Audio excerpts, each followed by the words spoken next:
Hey there, my name is Popsicle, or Valerie if you prefer. I know I haven't posted anything in a while, and I usually don't do voiceover videos, but with the hashtag FixTF2 movement in full swing, I thought I should do my part. This game means a lot to me. I started playing back in high school in 2010, and I've put thousands of hours into this game, which, as of recording, is currently over 7,000. My best friend and I lost contact after we graduated and didn't have a way of contacting each other or even knowing where the other went after the graduation ceremony. Funnily enough, we ended up finding each other again in, of all places, a casual TF2 server. I heard his voice talking over the mic in-game, and even through the staticky audio quality, there was no mistaking it. Since then, we've stayed close and have always been together. We eventually saved up enough to afford to rent an apartment, and now we even have a house together. Sometimes I wonder how different my life would have been if I never found him again. If I never had TF2. Fortunately for me, I did have TF2. But what about now? Sure, we can boot up the game, but can we play it? I would argue that no, we can't. You could make an argument that community servers are just as good as official Valve casual servers, but I would honestly have to disagree. There's a sort of special feeling in casual servers that just can't be replicated in community ones. You have veteran players in the same lobby as players who just installed the game. You have players who are legitimately trying to do the objectives. You have some players who just want to farm kills, and you have some players that are sitting around taunting, spamming voice lines, and throwing sandwiches to the other team. I would say that, at least partly, casual servers are the soul of TF2.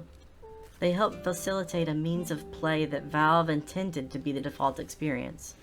When a new player logs in and sees the big green Find a Game button at the top right of their screen, most of the time they're going to click it and play on whatever server that the game coordinator chooses for them. However, if this new player decides to click on that button and joins a game, they will more often than not be met by bots. Lots and lots of bots. Generally, these bots will pick the sniper class and headshot any player on the other team that they see with perfect reaction time and accuracy. Except, of course, for other bots. A lot of the time it's impossible for a player to even leave their base or even their own spawn room without being insta-killed by one of these bots, who are usually spamming voice lines in the in-game chat and/or voice chat, often with racial slurs and other explicatives. These bots are ruining the gameplay experience for newcomers and veterans alike, and generally making the game look like a funless, hateful experience. If you were Valve, would you want your product to be associated with this? Hate speech and racial slurs? Unfortunately, it doesn't end there. Far from it. If these bot hosters simply chose to ruin a free-to-play game with aimbotting and some toxic messages in chat, that wouldn't be ideal, but at least the consequences are tied to an online experience that you can turn off at any time, right? Except that's not all that these bot hosters are capable of, and it's not all they've done.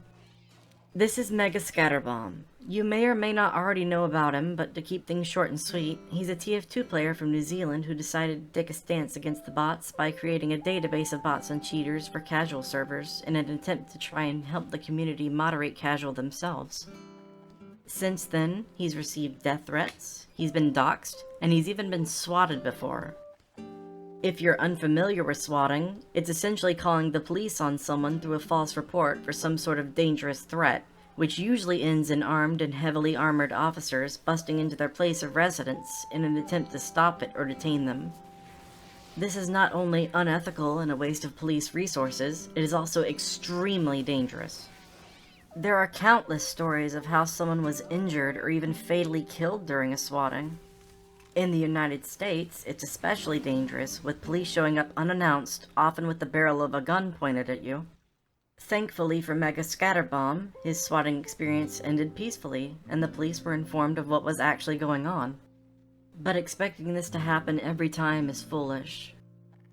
As long as these bot hosters hold the ability to hold an entire community essentially hostage, dox players' home address, and dispatch police officers to their homes under false pretenses with the possibility of death, then it's never a 100% certainty that you will be safe when you play Team Fortress 2. But that's enough about what the bot hosters have done. Now let's talk about what Valve has done, as well as what they haven't done. When news outlets got wind of the racist bots in casual, Valve decided to restrict the access to voice chat, text chat, and even voice lines for free-to-play players.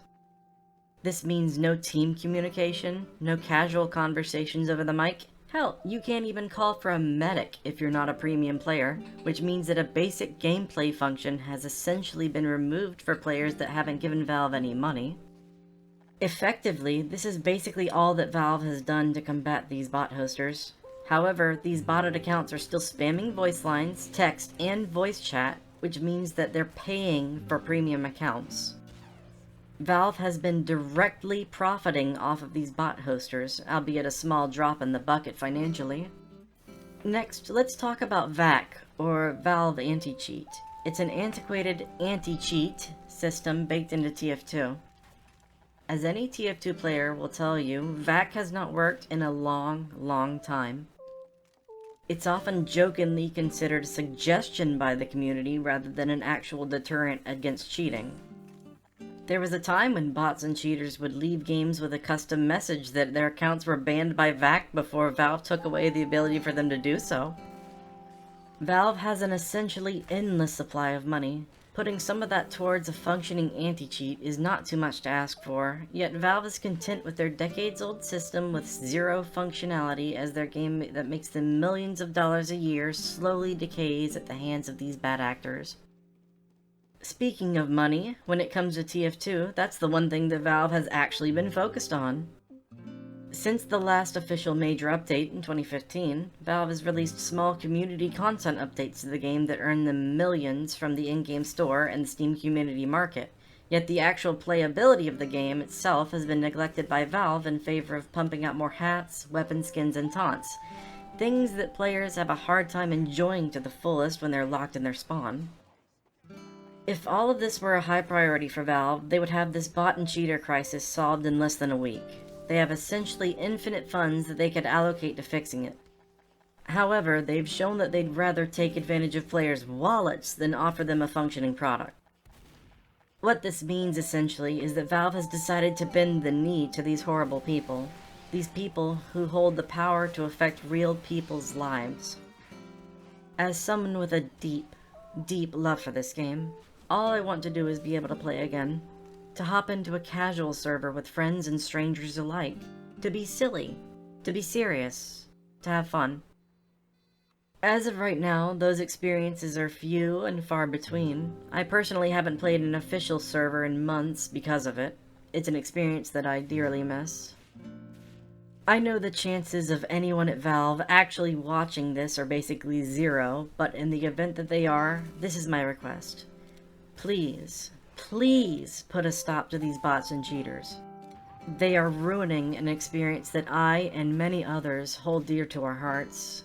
We want a functioning anti-cheat. We want more focus on keeping these bad actors out of our games. Updates are great, but if we can't actually play the game, then what's the point? It's also hard to justify spending money on in this game when it's in this state. Thank you for taking the time to watch this video. I just wanted to try and convey what TF2 means to me, how important it is, and what needs to be done about it. I can't promise that I'll make any more videos like this, or even any more videos at all, but as a member of the TF2 community for almost 14 years, I wouldn't feel right about just sitting back and doing nothing. I love this game. I love the community. This game has shaped a lot of my personality and humor.